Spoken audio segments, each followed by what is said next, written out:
ہو کہ 5 اونٹ قطار میں کھڑے نہیں کر سکتے. کہا عمر پہ ایک ایسا وقت آیا کہ اس سے 5 اونٹ قطار میں کھڑے نہیں ہوتے تھے. اور آج 22 لاکھ مربع میل کی حکمرانی اور شرق سے لے کر غرب تک سارے انسان بھی ایک لائن میں کھڑے. یہ محمد عربی کے قدموں کا صدقہ نہیں تو, حضور کے جوڑوں کا صدقہ نہیں تو. ادارہ المصطفیٰ انٹرنیشنل حلقہ وہاڑی کی جانب سے عظیم الشان اسوہ رسول صلی اللہ علیہ وسلم کانفرنس کا انعقاد مدینہ کلوننگ گراؤنڈ وہاڑی میں کیا گیا.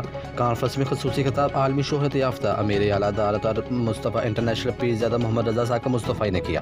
کانفرنس میں ضلع وہاڑی کے قرب و جوار سے عاشقان رسول صلی اللہ علیہ وسلم کی بہت بڑی تعداد نے شرکت کی.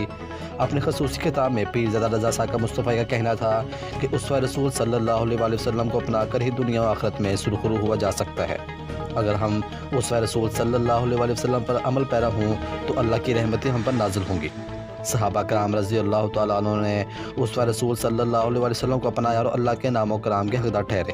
لیکن ہم نے آپ صلی اللہ علیہ وسلم کے اسوہ کو پس پش ڈال دیا ہے اور پھر اللہ کی رحمت کے منتظر ہیں. ایسے اللہ کی رحمتیں نہیں غضب نازل ہوتا ہے. ان کا مزید کہنا تھا کہ 56 اسلامی ممالک اور ان اسلامی ممالک کی افواج کی موجودگی میں تقریباً 1.5 ارب مسلمانوں کے جذبہ ایمانی کے ساتھ فرانس کے شیطانوں نے جو کھلواڑ کیا ہے وہ ہم سب کے لیے لمحہ فکریہ ہے. اور ہم لوگ صرف مذمت کر کے سمجھتے ہیں کہ ہم نے ناموس رسالت صلی اللہ علیہ وسلم کی حفاظت کا حق ادا کر دیا تو یہ صرف ہماری خام خیالی ہے اور کچھ نہیں. ان کا مزید کہنا تھا پورا فرانس مل کبھی میرے نبی پاک صلی اللہ علیہ وسلم کی بے حرمتی کا مرتکب ہوتا رہے تو وہ صرف اپنے لیے جہنم کے گڑھے کھود رہے ہیں. میرے نبی صلی اللہ علیہ وسلم کی شان میں ذرا برابر بھی فرق نہیں لا سکتے کیونکہ آپ صلی اللہ علیہ وسلم کی شان کی حفاظت خود اللہ تعالیٰ نے لے رکھی ہے.